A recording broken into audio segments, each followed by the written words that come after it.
Makasyo. Yan. So, pag-usapan muna natin si maxima minima. Nasa module 7 yan. Yan, si maxima minima, other terms natin dyan, sa dalawang yan, is, tatawag natin na, or term yan is extrema. Yan, so, other term yan sa dalawang yan.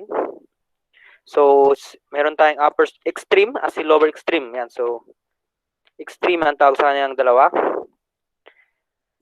Yung dalawang yan, maxima minima, is the point of the graph where the slope or y prime, yan naman natin yung first derivative is, ang nakukuha natin doon is slope. So, yung slope or yung y prime ng ating function is 0. Yan.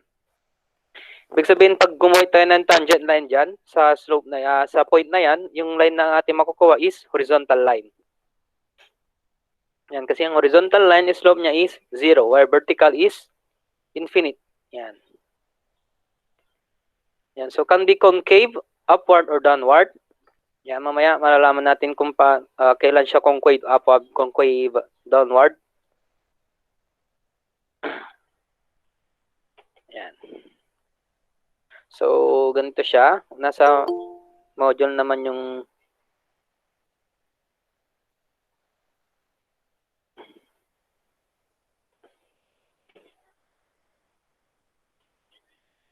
wait lang.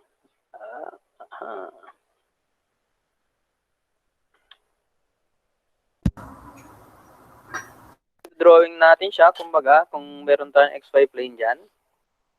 Si maxima minima. Yan. Si maxima minima. Yan, so tuloy-tuloy yan. Yan, kunyari ito yung graph ng ating function. Si maxima minima is the point where the slope is palaging 0 daw. Kung makikita nyo yung part na to, dito yung mga may mga ano yan. Kung saan may curve tayo dyan. Yan. Kung kinuha daw natin yung derivative ng graph natin at this certain point, x, y, tapos xy din ulit dito. Yan. Sabihin natin 1, 1, 2, 2, x3, y3. Yan. Pag kinuha natin yung first derivative ni graph, tapos sinubstitute yung value ng ating point, ang makukuha natin daw dyan na slope or y prime natin is equal to 0. Same din sa mga nandito sa baba. Yan. So, pag nagdraw tayo na yung tangent line daw is yan, same lang din sa baba. Y prime is equal to 0. So, lahat yan is 0, yung slope dyan. Kasi kapag nagdraw tayo ng tangent line, yung line na yun is horizontal. Yan. So, collectively, ito yung tatawag natin na mga maxima. Maxima lahat yan. Tapos, minima naman, kung makikita ito yung mga minima natin. Yan.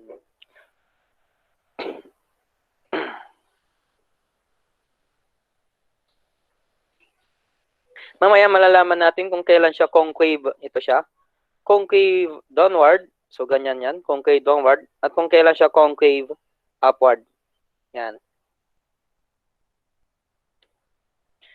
Basta sa point na yon dapat, ang slope natin is 0. Yun muna yung tandaan mo natin. 0 yung slope natin or y prime natin yan. First derivative natin dyan is 0 dapat. Yun yung condition ng maxima minima. Balik tayo dun sa PowerPoint yan. So, extrema, 0, slope, concave upward or downward. Yan. So, punta tayo kay maxima. Yan. So, sabi na kanina, maxima is the point in the graph where the slope is 0. And concavity is downward. Yan. So, kung mapapansin nyo dito, sa aking graph, so maxima na, sabi ko maxima yung mga ganyan, nasa taas. Yung concavity niya is downward. So, nakaganyan siya. Nakaharap yung concave niya, pababa. Yan. Yan si maxima. Next natin is ito yung condition. So, ang slope daw or y prime ay f prime x ng ating function is equal to 0. Yan. So, equate natin dyan yung 0. I mean, pag sinubstitute natin yung values na x dyan, sa nakuha nating derivative, ang result dapat is 0. Kasi pag may nakuha tayong value dyan, ibig sabihin hindi siya maxima or minima ng ating function. Yan, the slope ng function is equal to 0. Then, para malaman kung maxima nga siya o minima, kasi kapag maxima siya, concave siya downward. Pag minima naman, concave siya upward. Yan, para malaman natin kung concave siya, upward or downward, kailangan natin kunin yung second derivative. Yan. Kung example natin dyan, mamaya mag-sample na lang tayo. So, pag kinuha natin yung second derivative, tapos ang nakuha daw natin is negative, yan. Sinubstitute natin yung values na xy. At ang nakuha natin is negative. Ibig sabihin nun, yung graph natin or yung point na yun is concave siya downward. So, ito yung condition natin para maging maxima siya. Negative dapat yung makuha natin dyan. Same sa minima. Si minima naman, same lang. Ito din. Dapat 0 siya. Pero yung y prime niya is, while double prime niya is positive naman. Yan. So, concave downward yan kapag negative yung double derivative natin. Concave lang siya upward kapag greater than 0 naman yung derivative natin.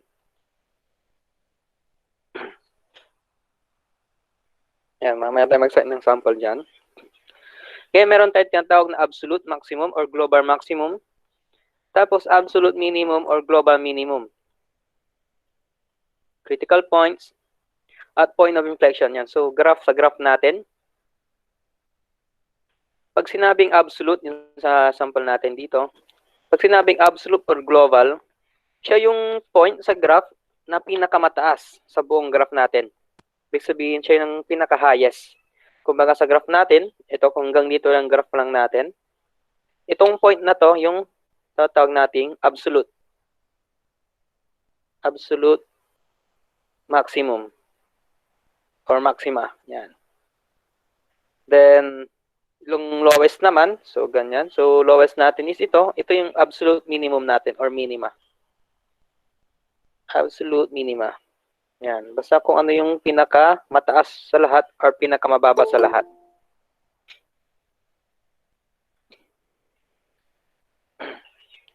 Yan. Yan si absolute or global. Ngayon, yung critical points naman na tinatawag natin is lahat ng maxima. 1, 2, 3. So, lahat ng points na yan is tinatawag natin na critical points. Kumbaga, lahat ng maxima at lahat ng minima, tawag doon is critical points. Yan. Yung last part naman doon, meron tayong din tinatawag na point of inflection. Yan. So, pakita lang natin. Let's see. Point of inflection. Si point of inflection naman is the graph. Where the graph changes its concavity. Yan. So, from upward na concave, nag-change na siya into downward or vice versa. From downward, nag-change na siya into upward. Yan. So, pinaka-condition yan, ito. So, ang double derivative daw ng function natin at that point is 0. So, tandaan natin yan, 0. Yan yung point ng inflection natin. Kung kanina, para masabing maxima, dapat na makuha natin is negative. Yung double prime. Pag sinabi naman minima, dapat makuha natin sa double prime is positive. Yan. Pagdating naman kay point of inflection, y double prime natin is 0. Yan. So, para makita lang sa graph kung saan yan, ito. Kumbaga, nandito siya somewhere dito. Yan, sa gitna na yan. Tapos, dito, dito, dito yan. Kung saan siya, kunyari ito, kung ito yung concavity natin na downward, yan, mapapansin nyo na itong part na to, mag-iiba na siya ng concavity. Yan, so, dyan na siya mag-i-start na mag-concave upward. Yan. Yung point kung saan siya mag-start, magbago ng concavity, yung tinatawag natin na point of inflection. Yan. So, tandaan nyo lang yung condition dyan. Dapat yung y double prime natin dyan. Pag sinubstitute natin yung points natin is 0. Yan. So, set tayo ng samples dyan. And mayroon din tayong steps dyan sa ano. Mamaya yun. Magagamit natin to sa application sa may module 8. Kung saan pag nagde-derivative natin, in-equate natin into 0. Yung derivative yun. Kasi nga, maxima or minima tayo doon. So, sabihin na lang natin, sample na lang tayo. Gawa na ako ng equation ng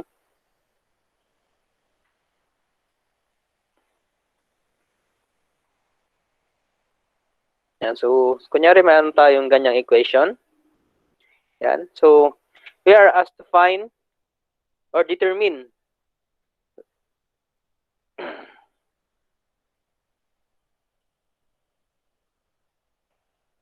it maxima or minima. Yan. So, pinapahanap kung ano yung maxima or minima ni. Kung hindi tayo sure na ano. So, may makukuha tayo ditong points mamaya. Determine natin kung maxima siya or minima. So, una nating gawin is derivative natin. Magandang sample siguro cube para makakuha tayo ng dalawang point ng x. Yan. So, dapat cube na lang natin yan. Siguro 2x squared. So, 2 na lang yan.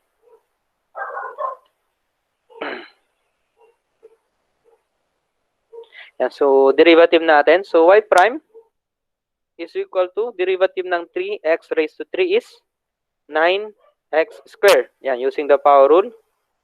Plus, derivative ng 2x squared is 4x.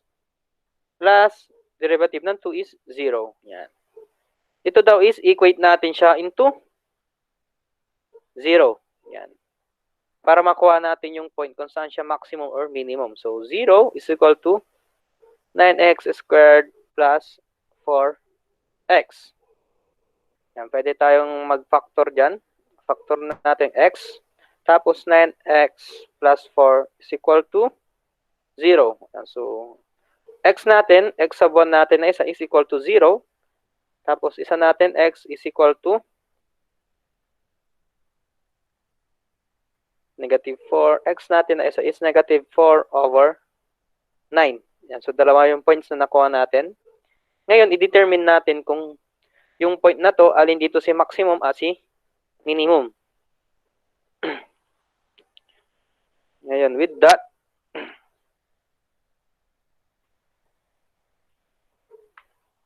pwede nating ituloy yung ano natin. Derivative natin. So, meron na tayong y prime equals to 9x squared plus 4x. So, ito yung derivative natin kanina. Yan. So, may na-compute tayo dito na dalawang point, x sub 1 tapos x sub 2. Determine natin kung saan dito yung kung maximum or minimum.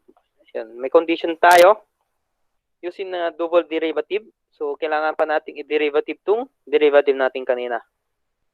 So, derivative natin yung y prime is y double prime. Yan. Equals derivative ng 9x squared is 18x. Yan. 18x plus derivative ng 4x is 4. Yan. So, ito na yung double prime natin. Ngayon, gagawin natin dyan, i-substitute natin isa-isa yung na-compute nating x para malaman kung maxima or minima yung point na itong dalawa.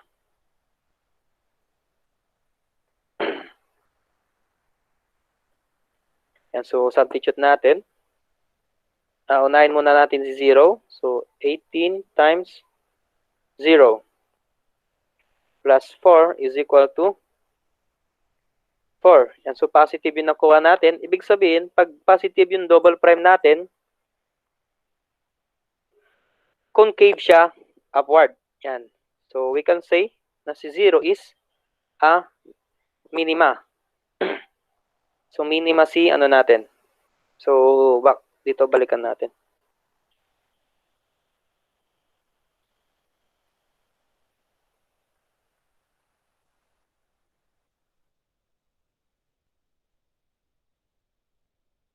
Yan, kanina condition, ito, kapag yung nakuha nating double prime is greater than 0 or positive, yung graph natin at that point is concave siya upward. At masasabi natin na minima siya.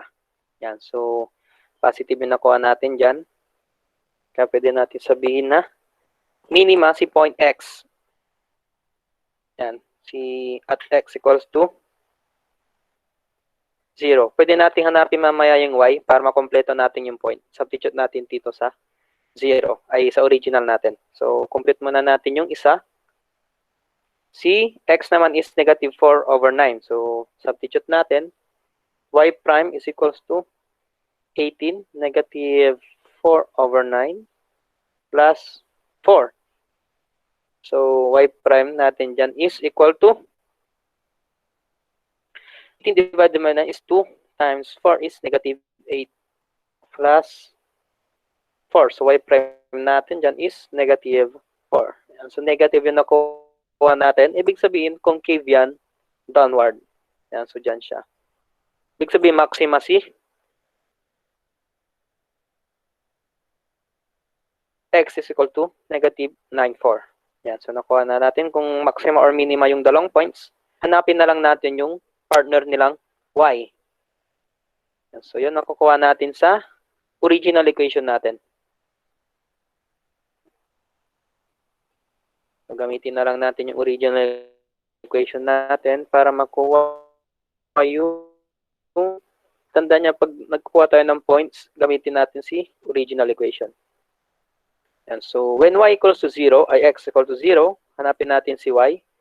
So, 3, 0 cube plus 2, 0 squared plus 2. Yan. So, simply, 2 yung sagot natin.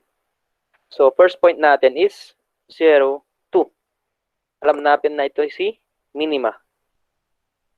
Ayan, concave siya upward. Yan.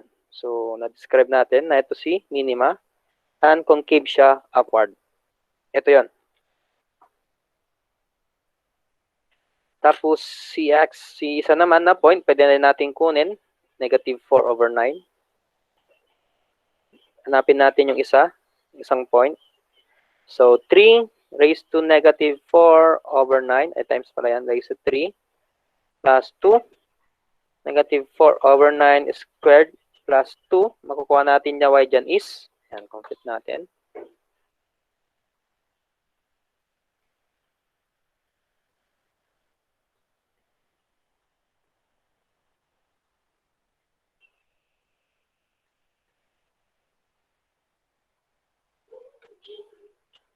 Naka-point siya. Decimal point. So, yan ko na lang. Fraction. 518 over 243. Yan. 243. So, ang point natin dyan at that graph is x is negative 4 over 9. Tapos, 518 over 243. Yan. So, ito is maxima and concave siya downward. Yan. Yan. So, ganyan yung process ng pagkuha ni maxima minima. Mamaya magagamit din natin si maxima minima sa application.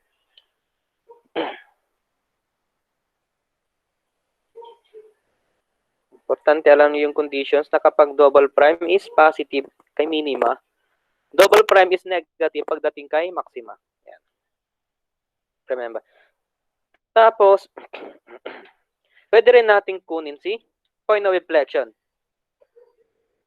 Yan. So, sabi kanina, y double prime pagdating kay point of inflection is 0. Yan. So, nag-derivative na tayo. Meron na tayong double derivative. Gagawin lang natin yan is, equate natin siya into 0 para makuha yung point ng inflection. Yan. So, makuha natin dyan 18x equals to negative 4. So, x natin dyan is negative 4 over 18 or simply lowest term natin divided by 2. Negative 2 over 9. Yan. So, may point inflection tayo na x is equal to negative 2 over 9. Pwede natin kunin yung y value sa original equation natin. So, substitute ko na lang siya directly. So, 3, negative 2 divided by 9 raised to 3 plus 2, negative 2 divided by 9 squared plus 2. Yan, so calculate. Yan, so, y natin dyan is 502 over 243. Yan, so point of inflection natin, negative 2 over 9, 580, 502. 243. Yan, so ito yung POI na tinatawag natin. Yan. Yan, so dapat matandaan nyo yung mga conditions na ito. While prime is equal to 0, pagdating kay POI, so pwede nyo na masolve si x dyan para makuha yung x coordinate. Tapos substitute nyo sa original equation para makuha naman yung y coordinate. Yan. So, yan si maxima minima. Questions? May questions? Kung paano si maxima minima? Basta pagdating kay maxima minima, unang condition is y prime is always 0. Yan. So, sa part na yon makukuha na yun na yung isang point doon, si x. So, pwede nyo na kagad kunin si y prime, si y coordinate doon para makuha yung point. Then, para malaman kung maxima or minima yung point na yon, kunin nyo pa rin si double derivative. Ito. Tapos, isubstitute nyo yung values ni x na nakuha nyo. Yan. Saka nyo makakaroon ng value ni double derivative. Kung positive or negative yung nakuha nyo dyan yung magsasabi kung ito ay maxima or minima. Or yung concavity niya is upward or downward.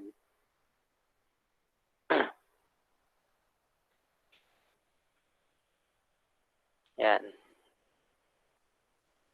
Malinaw ba? Si maxima minima. Kasi gagamitin pa natin yan pagdating sa module 8 kay applications. Hello?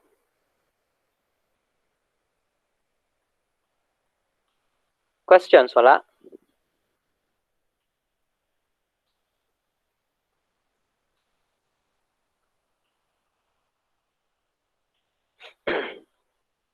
And kung walang question, proceed tayo sa next.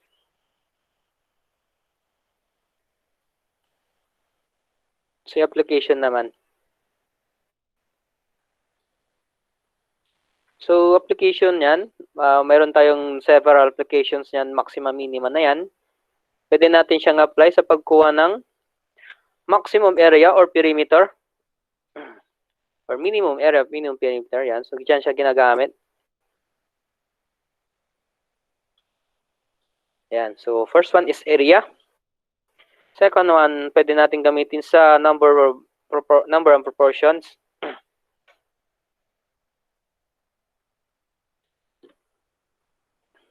Yan. So, set na lang tayo ng dyan, samples.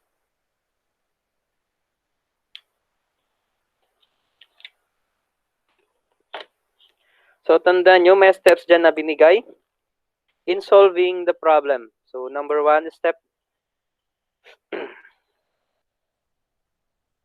The step dyan is to understand the problem and identify the unknowns, possibly with the aid of a diagram. So, kung pwede nyong ma-drawing daw yung problem, is try nyo siyang i-draw para mas ma-analyze nyo siya ng mabuti. The number 2, nasa na to, module 8. Number 2 step is identify the objective function. Yan. So, kailangan nyo makapag-formulate ng equations.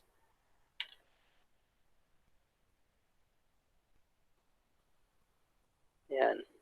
Kung meron kayong kunyari kung meron kayong area pinapanap tapos marami kayong variables, try nyo express yung ibang variables into single variable lang. So, gagawin nyo ng paraan para isa lang yung variable na matira sa equation nyo at makapag-derivative kayo. So, dun yung eliminating the variables, extra variables. Then, after nun, kung isa na lang yung variable nyo, pwede na kayo mag-derivative ng function nyo. Pagkatapos nyo yung derivative, i-equate nyo sa 0 yung nakuha nyong derivative. Kasi yung ginagawa natin kanina ran kay maxima, minima.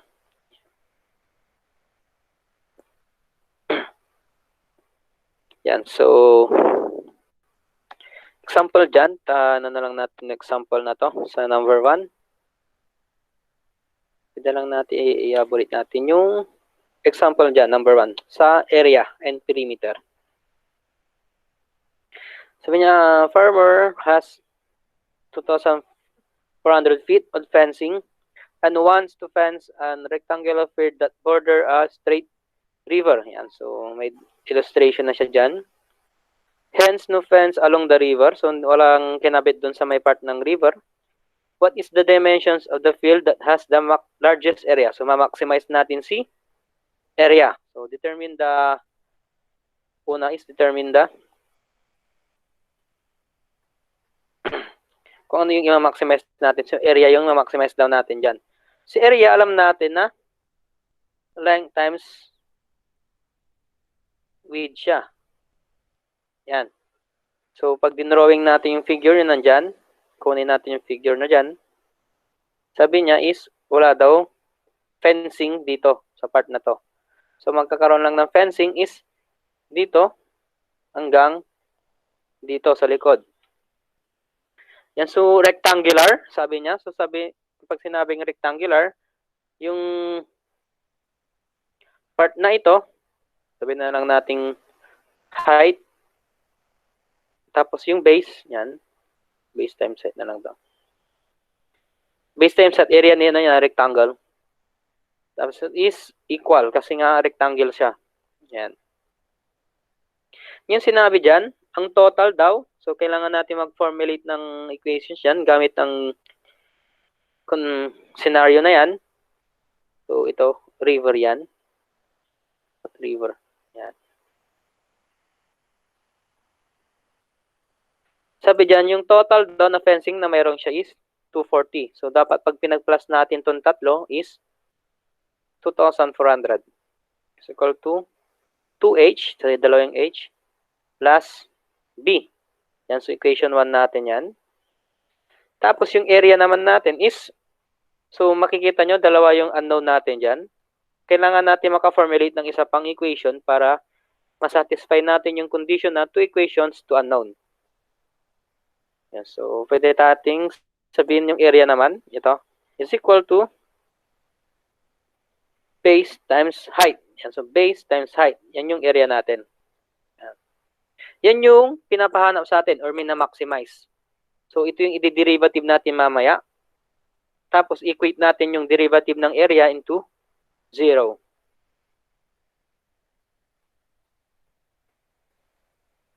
Yan. So, pero para ma-derivative yan, nakikita natin na 2 unknowns dyan. Pwede nating i-substitute yung equation 1 kay equation 2 para ma-derivative natin dyan. So, sabihin na lang natin, kunin muna natin si B. Yan. So, kunin muna natin si B. So, si H, itong equation na to sa una, i-express ko in terms of B.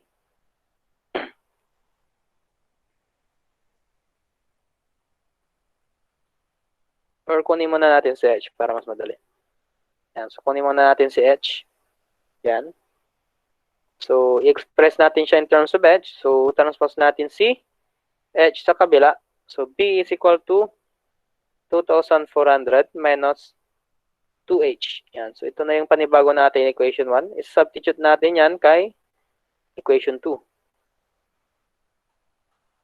Yan. Kumbaga, ang magiging resulting equation 2 natin is substitute natin si B dyan.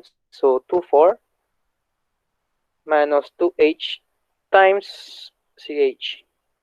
Yan. So, distribute natin si H. Yung magiging 24H minus 2H squared. Yan. So, ito na yung equation 2 natin. Equals yan kay area pa rin. So, makikita natin, isa na lang yung variable natin dyan, h and h. Yan. So, pwede na natin may derivative yung area natin.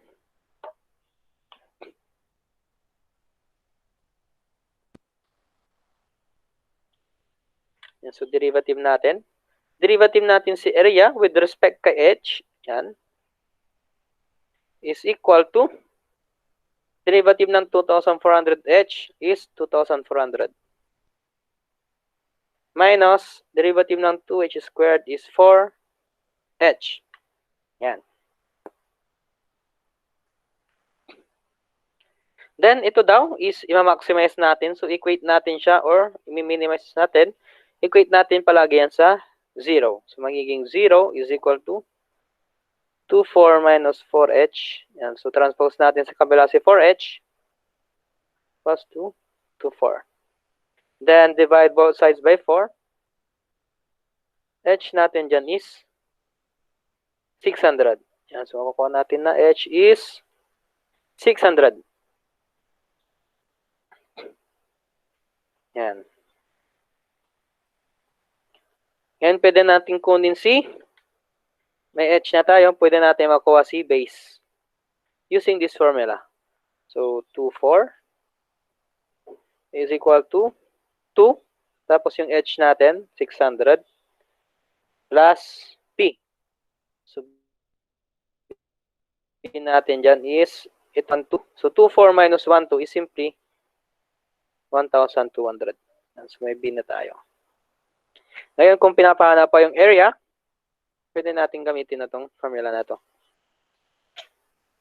Actually, tinatanong anda siya. Ay, hindi. Dimensions lang. Yan. So, okay na tayo dyan. 600 tapos 1,200. Or kung pinapahanap pa si area, yan. 600 times 1,200. Find the maximum area, sabihin niya dyan. Times lang natin yung kuha nating dimensions. So, 7,720. Yan. Feet squared siya. Yan. Maximum area natin. So, yan si maxima minima. Express nyo yung equation nyo into single variable para makapag-proceed kayo sa derivation. Yan.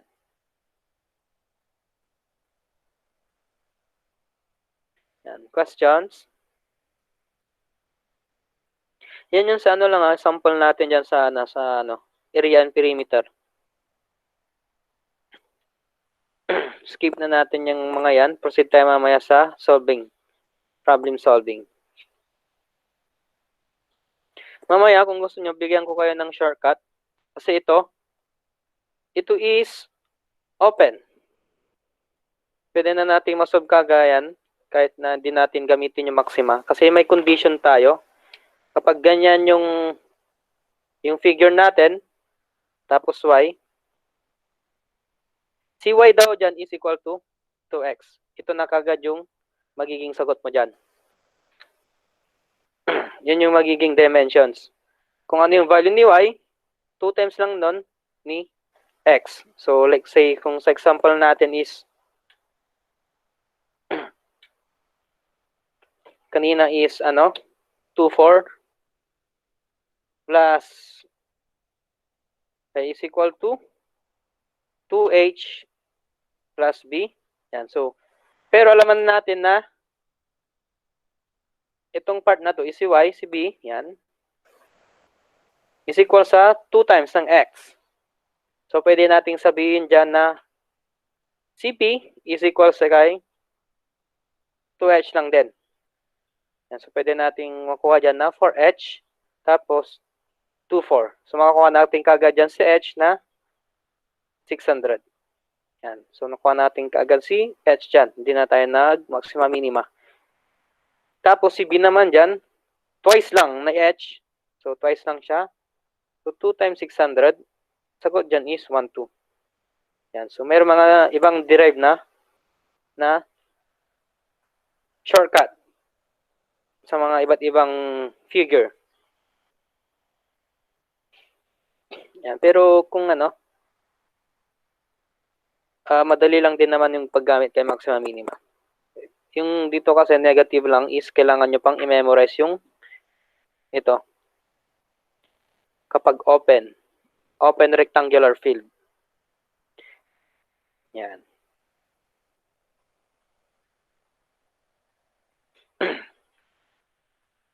Yan. So, proceed tayo dun sa mag-cite na lang tayo ng samples para sa maxima minima. Kasi ang pinaka kay maxima minima is practice solving.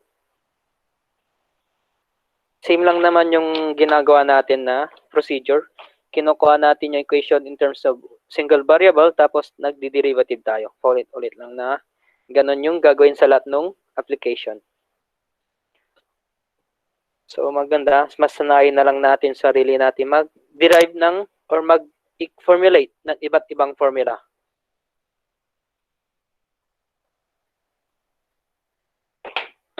Yan. So, sa activity tayo, punta tayo ng activity 3. So, nasa page yan ng 11. 11 ng ating module 8. Yan. So, tatry na lang natin i-solve dyan yung mga problems. Yan, nakakasunod. Number 1, yung number 1 na window. Yan. So, a window is constructed by adjoining a semicircle to the top. Yan. So, at least meron tayo dyan key answers na pang-correct sa ating sagot mamaya. Of an ordinary rectangular window, find the dimensions of window of maximum area if the total perimeter is 16. Yan. So, drawing muna natin yan. Number 1. So, sabi niya is, mayroon daw tayong window na pinagsamang rectangular. So, rectangular yan. Yan. So, ganito siya. Hindi niya sinabi kung patayo or nakahiga. Pero, most probably patayo siguro yan. Yan. So, meron tayong rectangular daw dyan. Note, rectangular yan. Kaya hindi same yung side natin. Sabihin na lang natin ito is X and ito is Y. So, is adjoining rectangular tapos semicircle daw. So, semicircle dito somewhere sa top. Yan.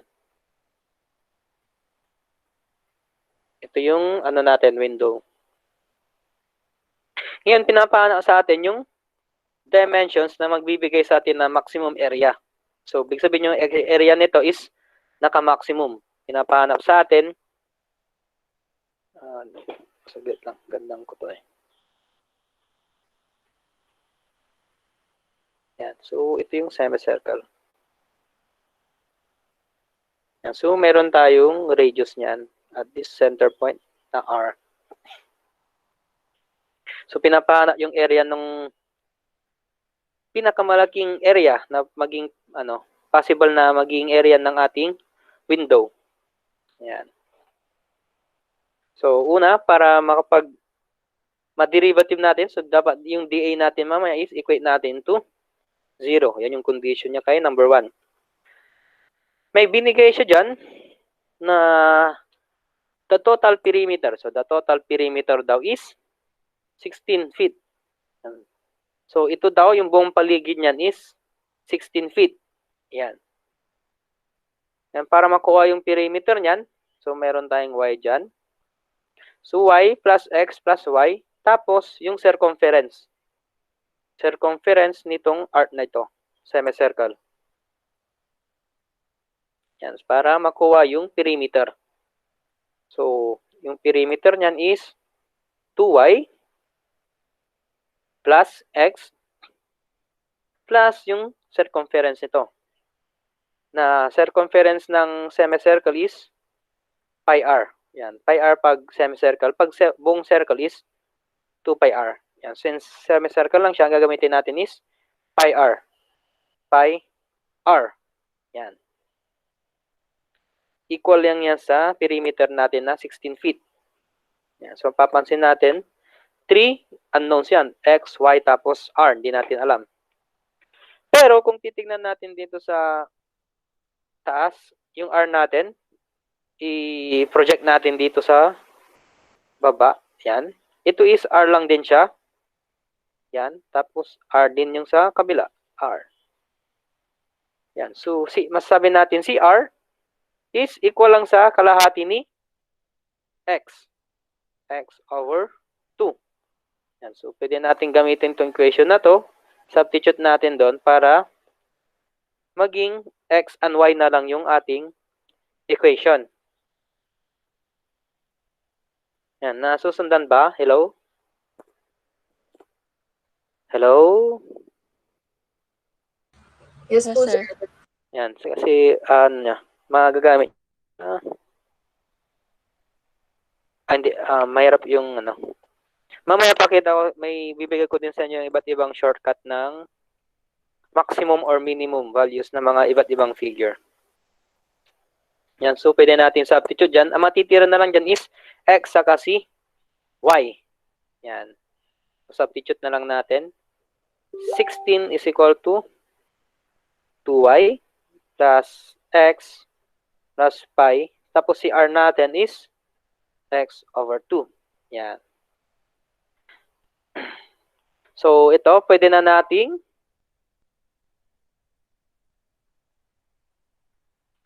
sabihin na natin equation 2 na lang natin to. Yan. So, yung equation 3 natin, so meron pa tayong X and Y. So, two variable pa yan. Kailangan pa natin ng isa pang equation. Yun is kukunin naman natin sa area. So, alam natin yung area niyan is yung area ng part na ito, yung rectangle, plus yung area ng semicircle. Yan. So, ang area ng ating rectangle is X times Y. So, base times height.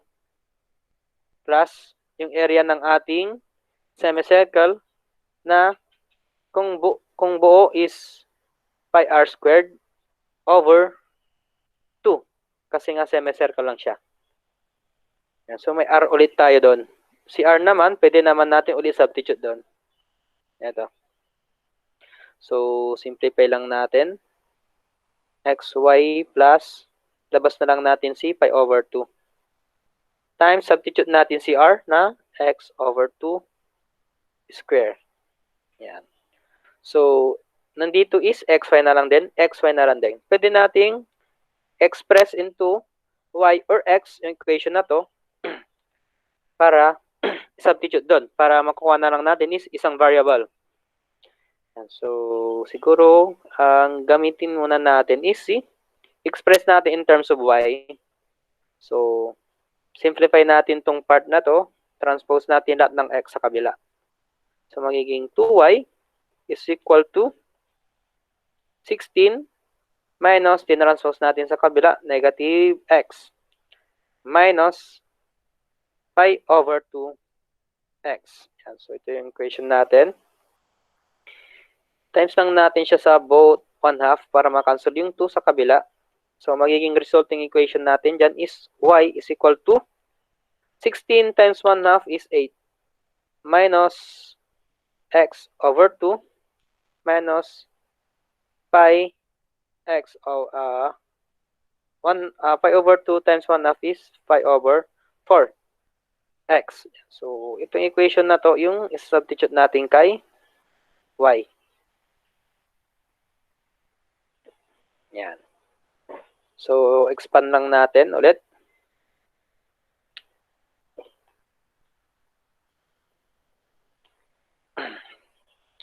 So, substitute na natin si Y dyan. X is equal to, Y natin is 8 minus X over 2 minus pi over 4X. Yan, si Y natin. Plus, ito, expand na rin natin to. X squared, so magiging X squared dyan. Tapos ito is 4. 4 times 2 is 8. So, pi over 8X squared. Yan. So, pwede natin distribute to bago tayo mag-derivative para mas madali. So, A is equal to, distribute natin, 8x minus x squared over 2 minus 4 pi over 4x squared plus pi 8x squared. Yan. So, yan na yung equation ng ating area. Yan.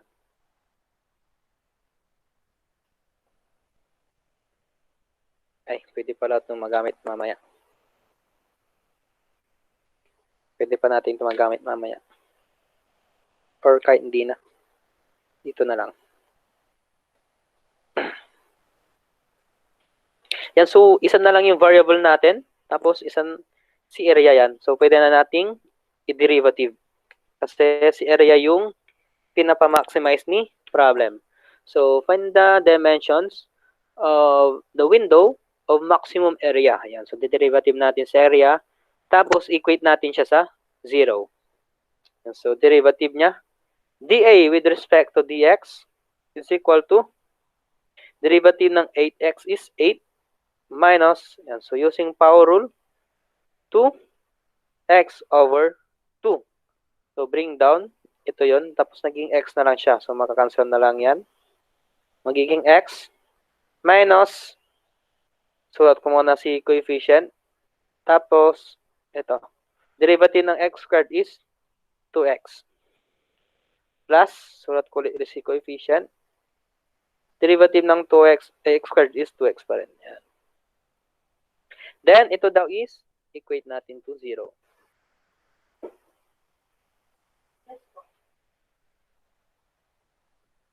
Yan. So, 0.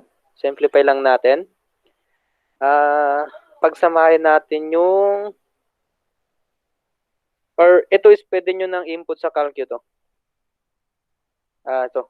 Pagsamahin muna natin. Sige. 0x. Tapos, 2x, 2x. Minus pi over 2x plus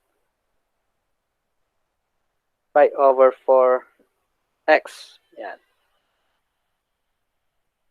Transpose na lang natin sa kabila lahat ng x. So, x plus pi over 2x minus pi over 4x is equal to 8. Yan. Magagamit natin to. Makukuha na natin si x dyan.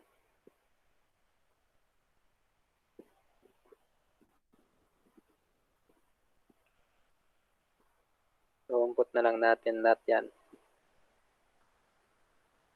1 plus pi over 2 minus pi over 8. 8 divided by answer. And so, makukuha nating x dyan is equal to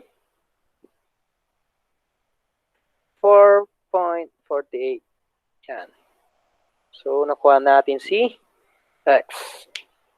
So, take note nyo mamaya yung values niyan. Kasi mamaya may shortcut niyan.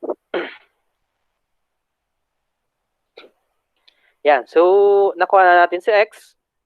Pwede natin convert compute si r. Si r.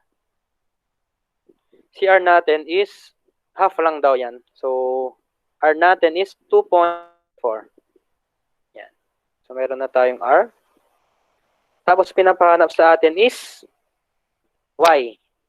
So, pwede natin gamitin tong equation ni perimeter. Or, pwede rin naman natin gamitin tong equation na ito. Sa baba. Kaya na gusto ay pumili.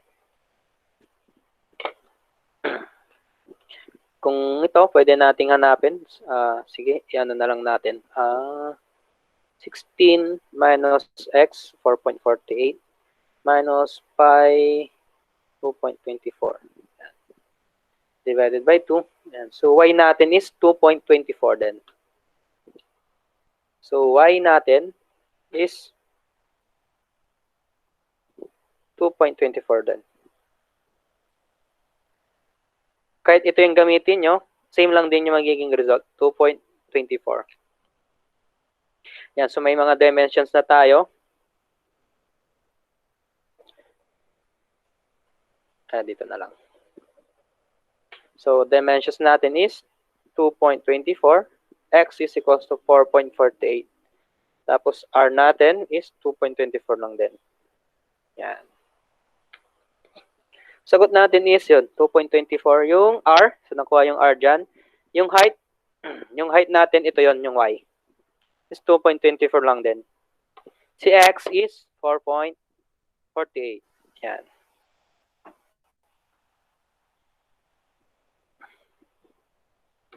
Yan. So, yan ang sagot natin. Nasundan ba? Sir, hindi po makita yung nasa taas. Ay, wait lang. Tinaas ko. Yan. Yan yung dimensions natin. 2.24, 4.48, and si radius natin is 2.24 lang din. Basta mahalaga dyan yung nasundan nyo yung ginawa natin. Kasi ginawa natin is yung area in-express lang natin ng into single variable. Pwedeng gamitin nyo dyan is in terms of R, pwede rin in terms of Y, and in terms of X. Yan. So, ang sa akin lang dito is, ginawa ko siya in terms of X. Pero may tatlo. Since talo naman yung variable natin dyan, pwede nyo yung gamitin in terms of Y, in terms of R. Yan. Basta ang concept dyan, kapag isa na lang yung variable doon na kayo pwede makapag-start ng derivative. So, pagkakuha nyo ng derivative, yan, equate nyo sa 0 si area. Yan. So, yung ginawa natin dyan, equate natin sa 0. Tapos, kinuha yung value ni x. Yan. Kasi yung sabi sa problem, maximize daw natin yung area. So, itong mga to yung formulated na equation natin is supporting equation lang natin yan para mag-came up tayo sa ganitong equation. Yan. Bale, may 2 ano pa naman. Solve pa natin yung dalawa dyan. Yan. So, ngayon, sabi ko kanina may shortcut yan. Pwede nyo gamitin. Actually, magagamit natin yan kanina yung example natin pinakauna, yung open. Kasi pag kinonsider natin tong part na to, 'di ba? Open 'yan. Yan. Itong part na to. Yan. So, same lang siya kanina na open rectangle. Yan. So, para ma-maximize yung sabi ko kanina yung area niyan, ang condition is yung base is equal sa 2y. Yan. Which is kung mapapansin nyo din naman, yung base niyan is 4.48, yung y niya is 2.24. Ayan. So, satisfy niya tong condition na ito. Tapos, pwede nyo namang, since meron na kayong values nito, pwede nyo nang kunin yung, kasi alam nyo naman yung, ito, yung value ni R. Si value ni R naman is half lang ni X. Yan. So, gamit to, pwede nyo lang makuha kagad yung dimensions. Kapag kabisado nyo itong part na ito. Kay open rectangle. Yun yung open rectangle na figure natin. So, gamitin natin to, yung derived na. So, 16, yung perimeter daw. Yung perimeter is x plus, so, 2y plus yung circumference na pi r. So, ito lang yan. Ito lang din yon. Pero alam natin na si x is equal kay 2y. So, ito is pwede natin palitan to into x. Then si r, alam natin na since na figure na natin dito, figure out na natin na si r is kalahati ni x, pwede nating palitan to na x over 2.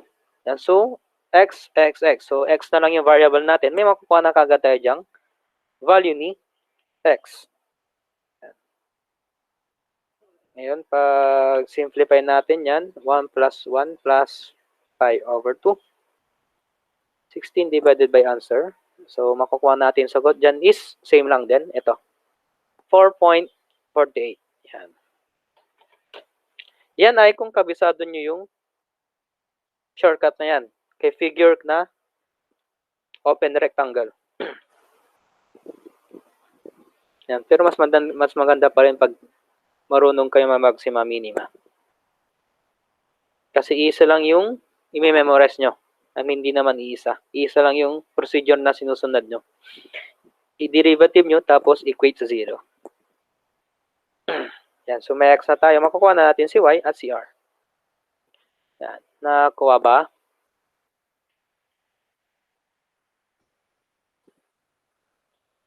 Yan. Hello? Nasundan ba?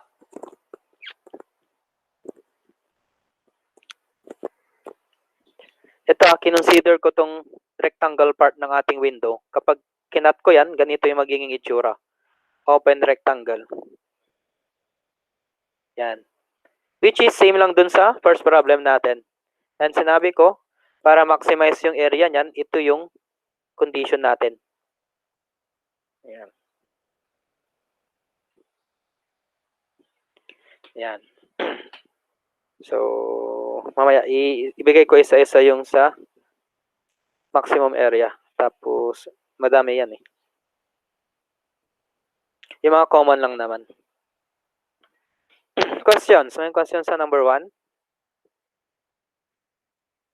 So, una, perimeter equation. Ginamit natin. Questions. Bago tayo mag-proceed sa problem 2. Sa problem 2, madali lang naman kasi numbers. Wala nang question? Yan, hello, wala? Wala na po, sir. Yan, so, proceed tayo kay number 2. Si number 2, madali lang naman si maxima minima pagdating sa mga numbers. So, number 2 dyan, sabi niya, find the two numbers whose sum is 42. And whose product will be the largest. So, i-maximize natin si product. Yan. So, number 1, equation natin dyan. Sabi natin, ito yung first number, x, tapos si y yung second number. Sabi dyan, so una is, yung sum nila is 42. So, x plus y is equal daw yan sa 42. Yan. So, equation 1 na kagad natin yan.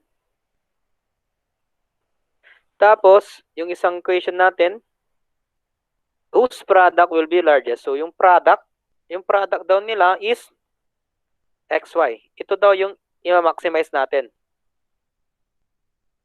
Yung product nila. So, ito yung i-derivative natin na equation. Pero bago tayo makapag-derivative, dalawa yung variable, kunin muna natin yung value ng isang variable tapos substitute natin dito. Yan. Yan. Ito, sabihin ko muna. Ito, pagdating kay number, kapag product yung tinutukoy, ang maximize na product is x is equal to y. Yan. So, palalabasin natin yan. Mamaya. Yan yung nagbibigay ng pinakamataas na product. X equals to y. Ibig sabihin, yung dalawang number na yun is equal. Doon lang tayo nagkakaroon ng maximum product.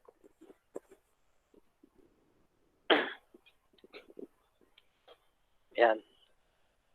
So, ito.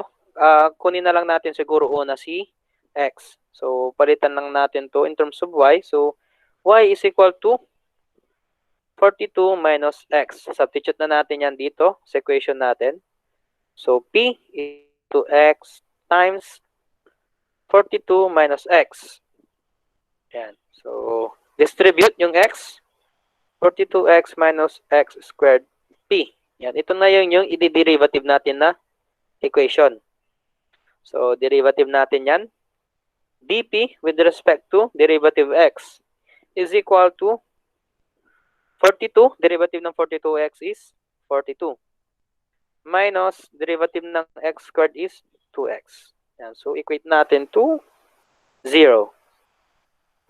Yan. So, makukuha natin yung value ni x na 42 minus 2x. So, x dyan is 21. Yan. Pwede na rin makuha na yan si y. Substitute lang natin si y x kay equation na to. So, 42 minus 21 is simply 21 pa rin. Yan. So, ang number natin is x equals to 21 and y is equal to 21. Yan. So, gaya ng sabi ko kanina, para makapag-produce siya ng largest product, x must be equal to y. Yan yung nagbibigay ng pinakamataas na product. So, pagdating kay numbers, pag na-counter nyo yan, dapat equal yung makuha yung dalawang number.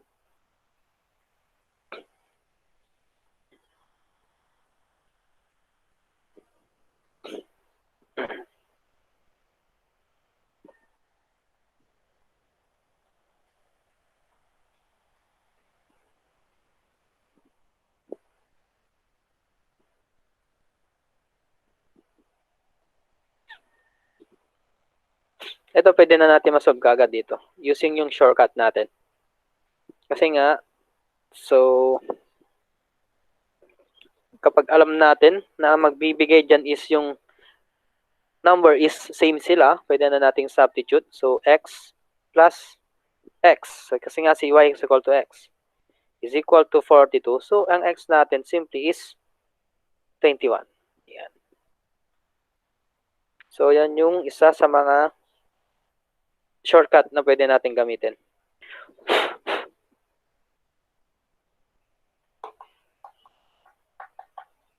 Questions?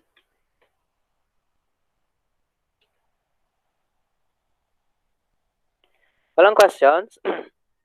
Malinaw ba yung pagka-solve?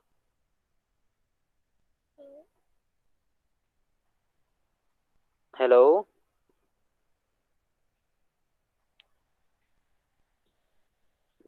Sagot naman natin dyan is 21 sa module. Yan, kung wala, proceed tayo sa 3.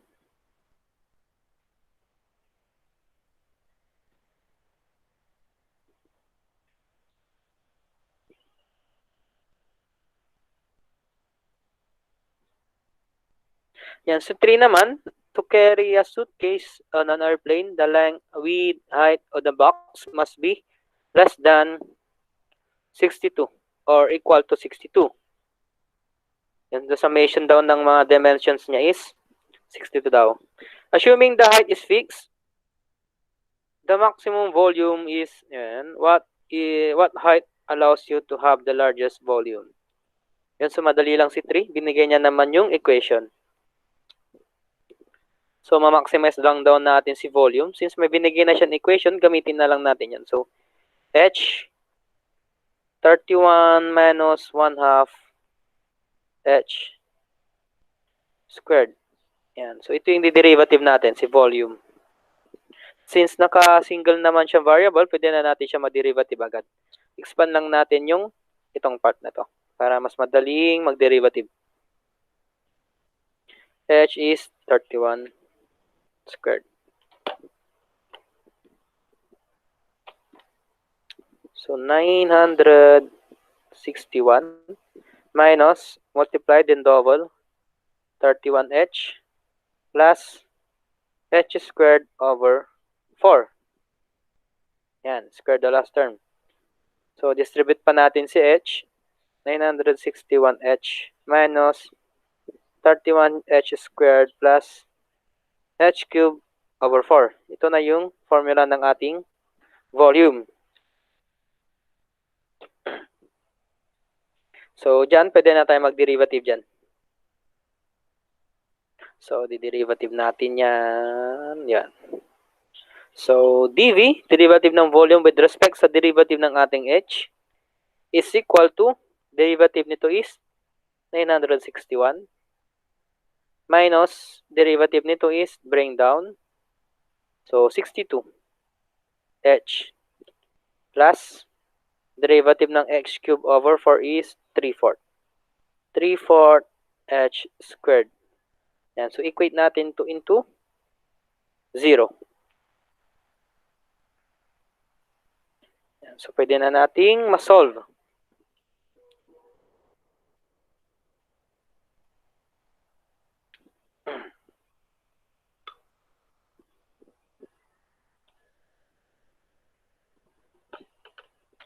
Yan. So, i-rearrange ko lang.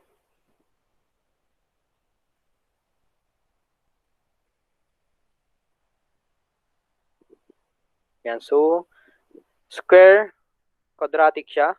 Pwede niyong gamitin si mode. 5, 3. Yan. So, using mode 5, 3, input nyo yung coefficients niyan.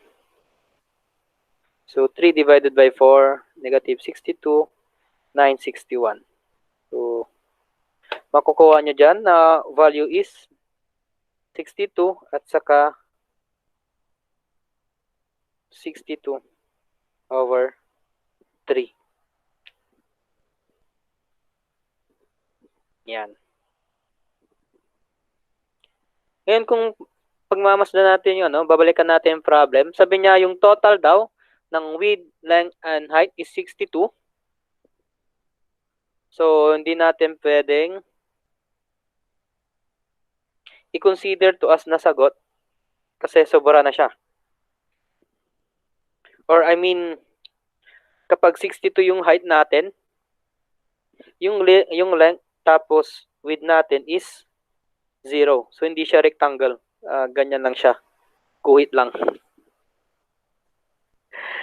Yan, hindi siya rectangle. Guhit lang siya. Samantalang pag ito, si height naman, makikita natin na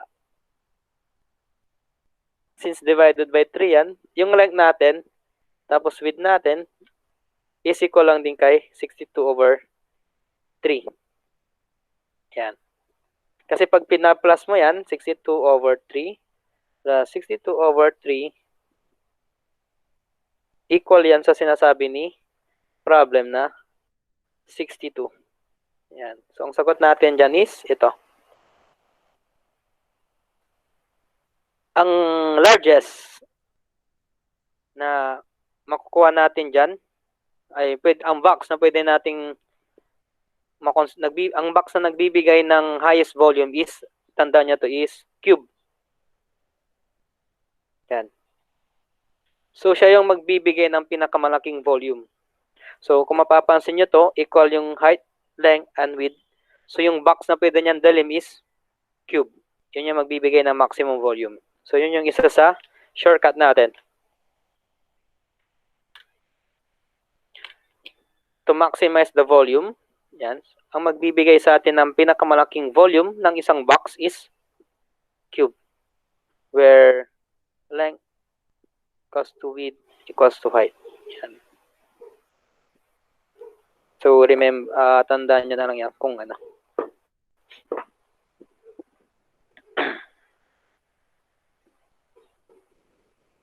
Kasi kanina, pwede rin naman nating masolve kagad yun kapag ginamit natin yung shortcut na yan.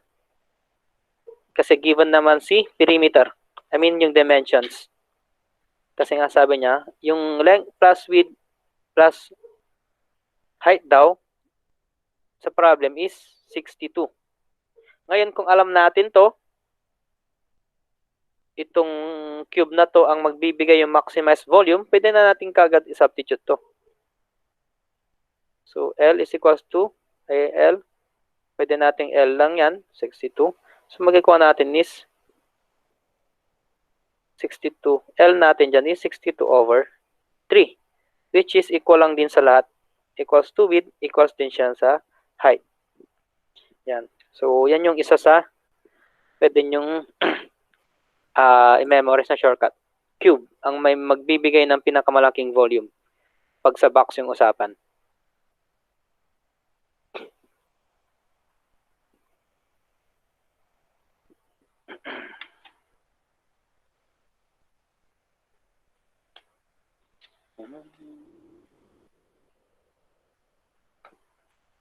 Questions?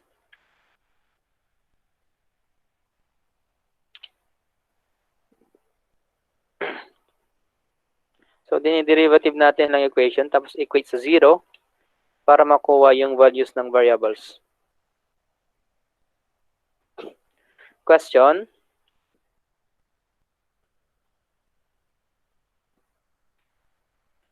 May mga questions kayo?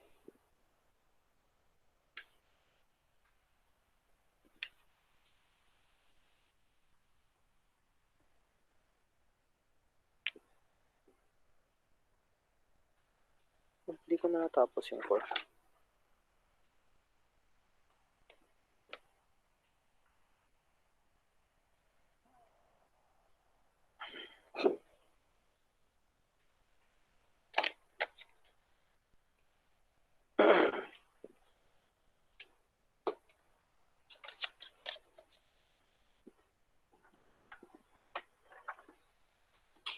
Maxima, minima.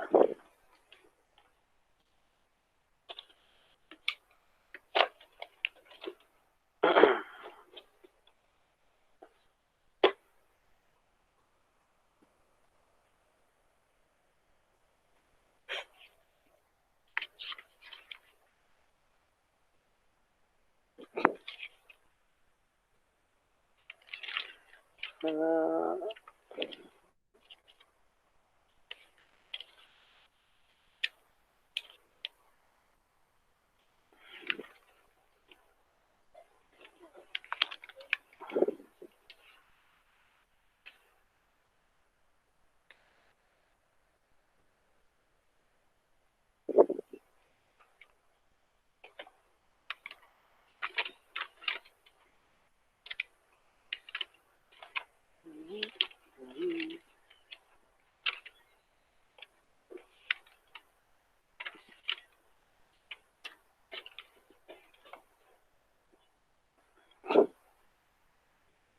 ito, bigay ko na lang to siguro pang correct.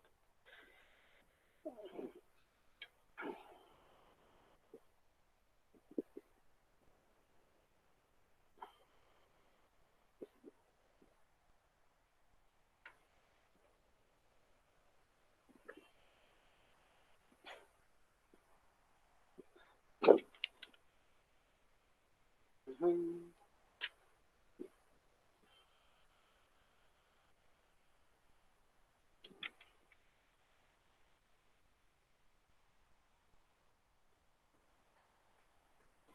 ko na lang.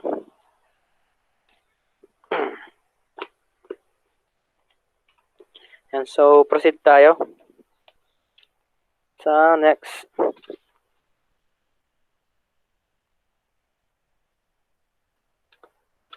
So, next topic natin is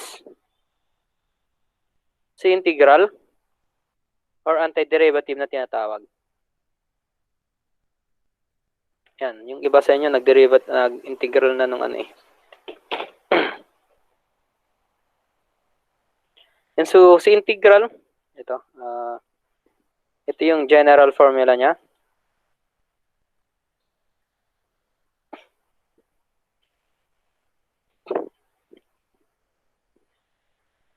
Yan, so antiderivative. Yan, so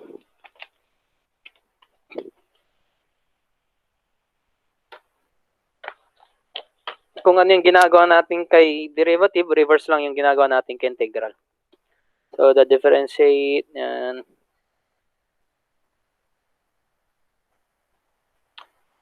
May iba't ibang ano din dyan, rules. Mga rules ng integral. Paano na lang siya, pa-study na lang din. So, meron tayong two types ng integral. Meron tayong indefinite. Ito, number one type is indefinite or general. Kung saan, ito, kung mapapansin nyo is, wala tayong boundary or limits. Yan. So, ito yung integral sign natin. Parang stretch na S. Stretch na S kasi nga si integral is para siyang annotation ng summation. Yan. Tapos tandaan pag nag-integral tayo, pag general integral, palagi tayo may kasunod sa dulo na plus C. Yung arbitrary constant.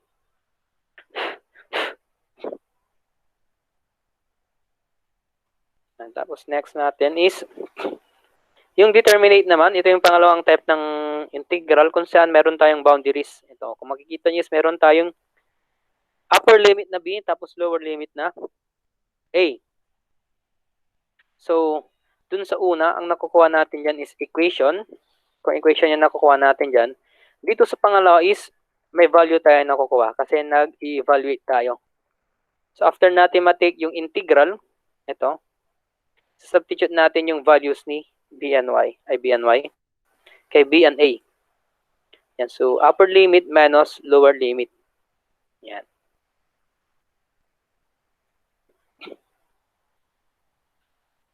Yan, yung basic rules, pag-aralan nyo na, magsaset na ako ng samples na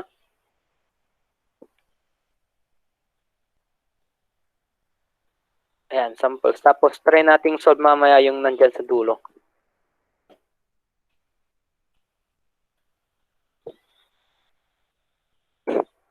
Yan, so mag-cite muna ako ng sample ni definite integral muna, since mas madali si.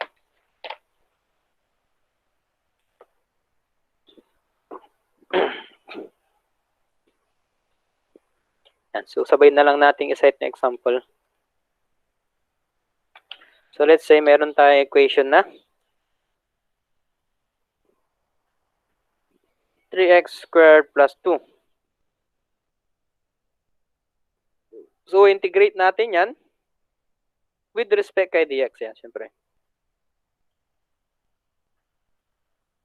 So, to integrate, palagi natin by rules, pwede nating integrate magkaiwalayan kasi sama naman yung nasa yung operation nila. So, pwede nating i-rewrite yan na ganito, 3x squared dx plus 2dx. Yan. Or simply, pwede nating ilabas din yung coefficient.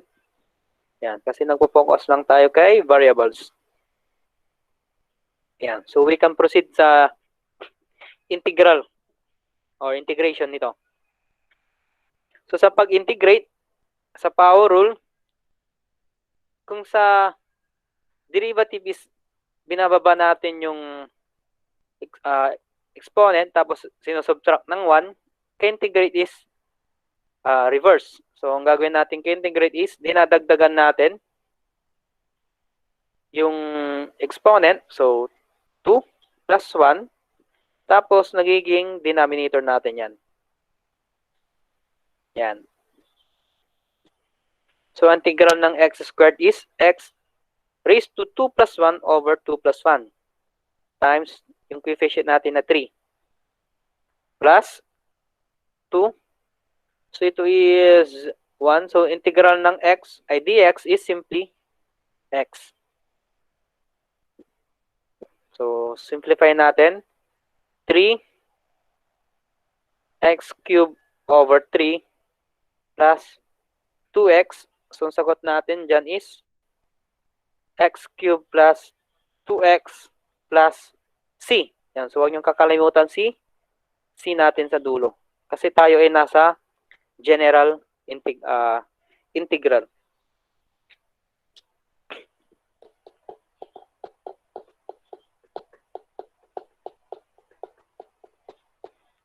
Ngayon, kung nagbigay naman siya ng lower limits, let's say 1 and 2, gagawin lang naman natin is matapos natin siyang integrate ito. So, hindi na natin kailangan sisi dyan. Dito na lang sa taas. So, x cubed plus 2x. Saka natin substitute yung lower limits and upper limits niya. So, from 1 to 2. Yan. So, substitute natin si 2. 2 cubed plus 2. 2 times 2. Minus, ito yung sa upper limit. Substitute natin si 1. So, 1 cube plus 2 times 1. Yan. So, this is 9, ay 8. 8 plus 4 is 12. Minus 1 plus 2, 3. So, ang sagot natin dyan is 9. Yan. So, pag definite integral, meron tayong value na kukuha. Pag general equation, yung sagot natin.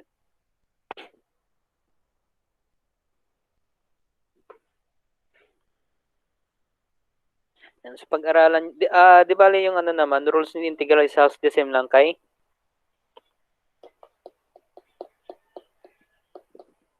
derivative.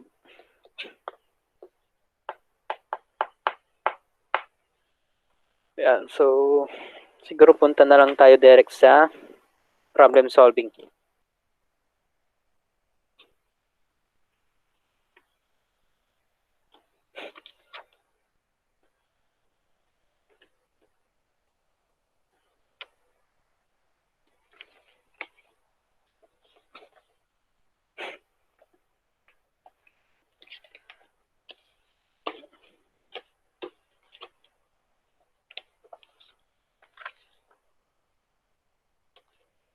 Ito, solve natin yung, siguro yung isa. Tig-isa para pwede nyo pang isolve yung dalawa dyan.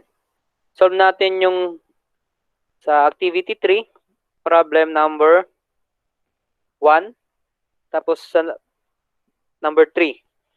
Para pwede nyo pang pag-practicean yung 2 and 4.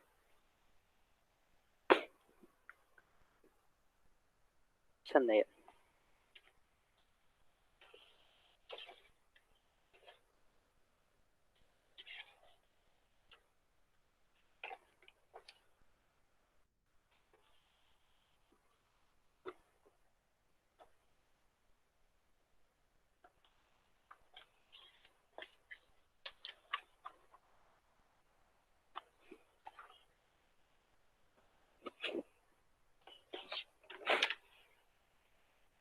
Yan, so activity 3.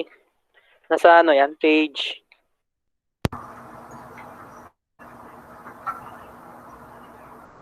10 na module 9 natin.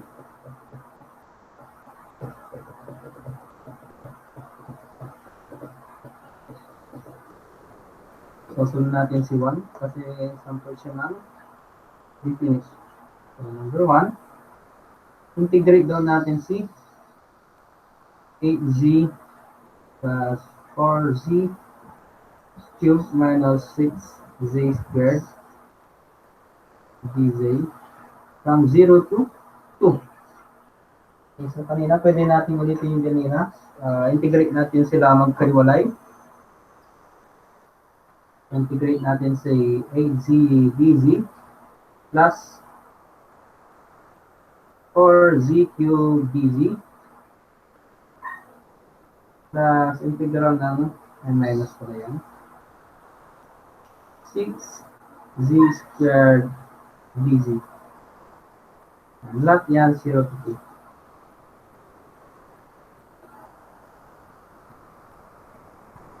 Pwede natin ilabas na lang yung mga coefficients. So, ilabas na lang natin 8, tapos 4, tapos 6. Tapos proceed tayo ng integration sa mga variables.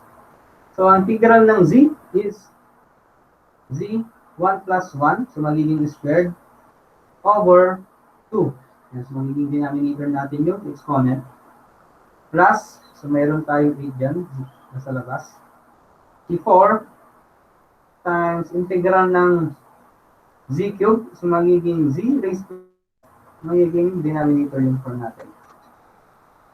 Minus 6 times z squared yan, so magiging z cubed over 3. Yan. Lahat yan from 0 to 2. So simplify, 8 over 2 is 4, 4z squared plus cancel yung 4, z raised to 4 na lang matitira. Minus 6 over 3, so 2. 2z cubed. Lahat yan is from 0 to 2. Substitute na natin yung upper limits and lower limits yan. So, magiging equation natin is 4 times 2 squared plus 2 raised to 4 minus 2 cube. Lahat yan minus kay kapag 0 naman si j. So, 4z squared plus 0 raised to 4 minus 2, 0 squared. And so, ito is simply 0 lang yan. 0, 0, 0. 0 plus 0 is 0. So, natitira is ito na lang. And ang value niyan is 4 times 4 plus 16. 4 plus 16.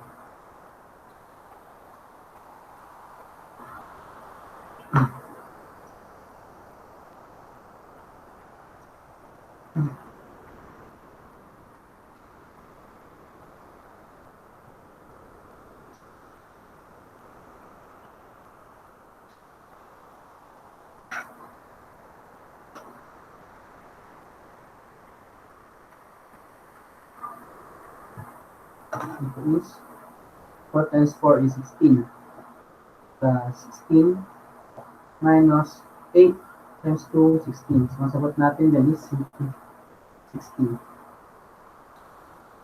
Ang sagot naman dyan sa model is 16.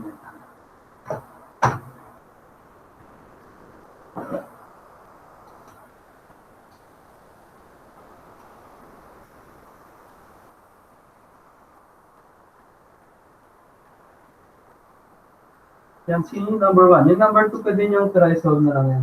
Gusto na lang siya. Madali lang naman si number 4. One term lang naman siya. So, ay number 2 pala. So, punta tayo sa isa, sa number 3. Sample ng general integration. So, wala tayong lower limits and upper limits yan. So, ang makuha nating sagot dyan is equation.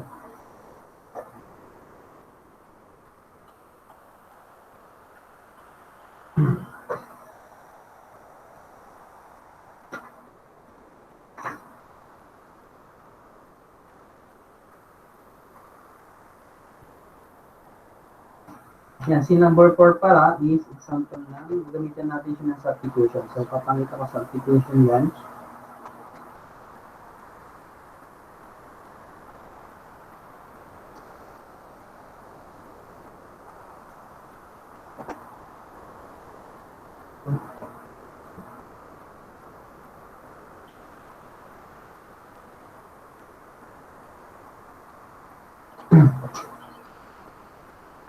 Ang natin sa number 3.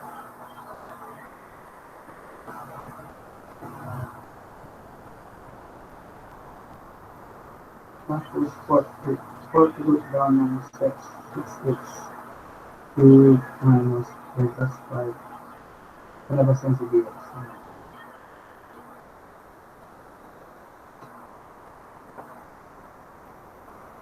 So, pagpapansinin natin si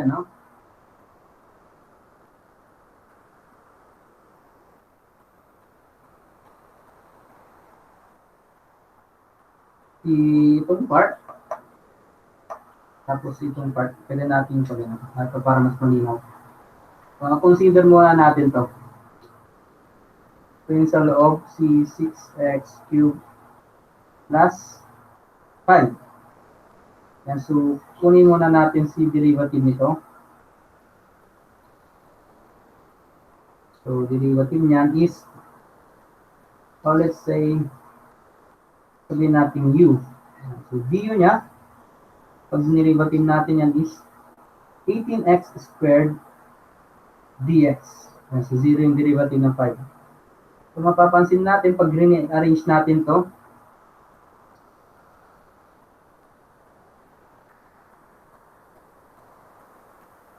yan, so, gagamitan tayo ng substitution. Ito yung sasabing substitution. Iti-treat natin yung isang buong equation into u, tapos kukunin natin yung du niya.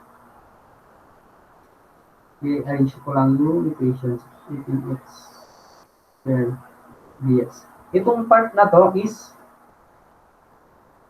ito siya. Pag rini-arrange natin yung equation natin. Yan, so, pwede natin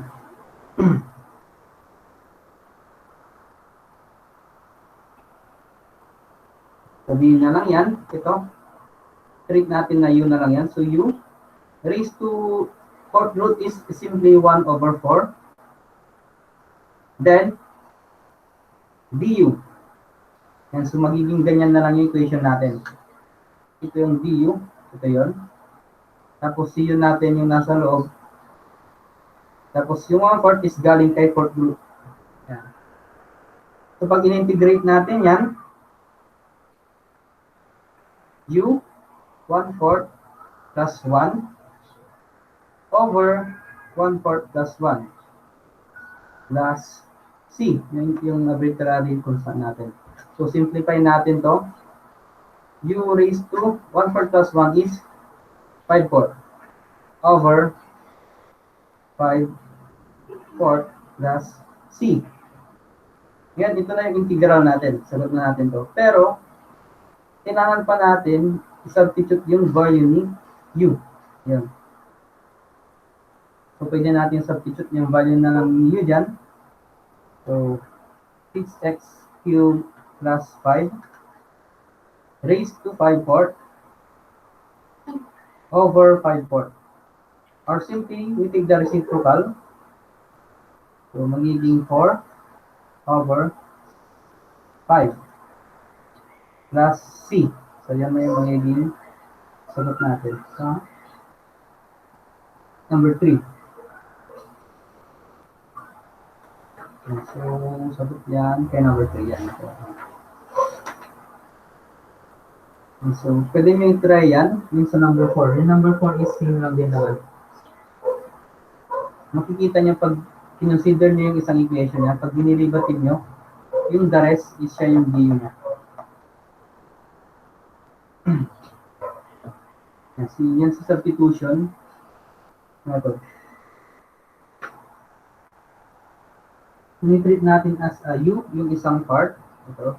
This case is yung nasa loob. Tinitreat natin ng u. Kinuha natin yung derivative niya. Kaya nakita naman natin na yung remaining ito, tapos ito is equal sa du niya. So, pwede natin express na du na lang to, tapos u yung nasa loob. Tapos doon tayo mag-proceed ng integral. Kasi mas madali na siyang integrate using power rule. So, the integration, 1/4 plus 1, madadagdagan ng 1, divided by yung resulting exponent natin. 1/4 plus 1 din. So, ito na yung sagot natin. We can stop here, pero yung yun natin is, kailangan mo natin palitan ng value. I-substitute natin yung value ni u. Para ma-ano natin yung sagot in terms of variable natin original na si x. Yan. Yan yung 4, pwede yung pag-practice yung 4 tapos si 2.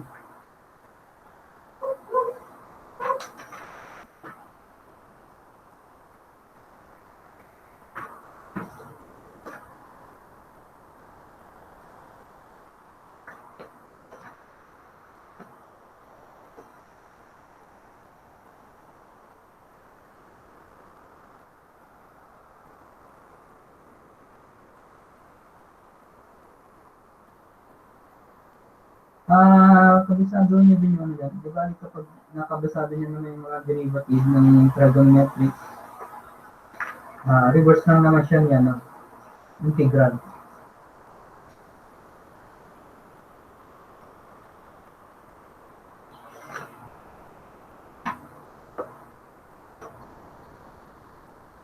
Yan. Hanggang dyan lang yung ano natin, discussion for today.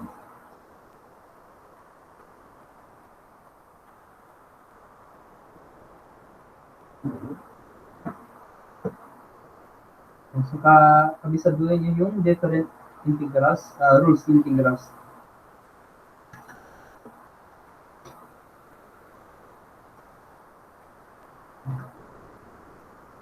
Next week is remote take home nyo. So, assign ko na lang yung next module as your assignment, tapos yung class niya. So that week, the following week naman is discussion lang ulit.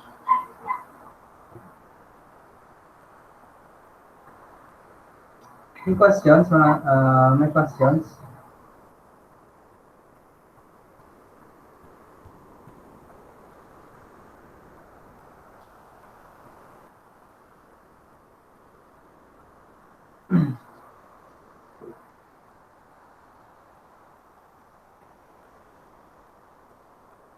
Kung wala nang questions,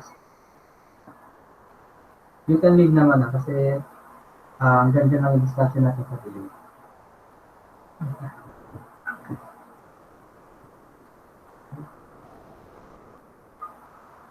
Thank you, sir. Thank you, sir. Thank you Thank you, po, sir. sir.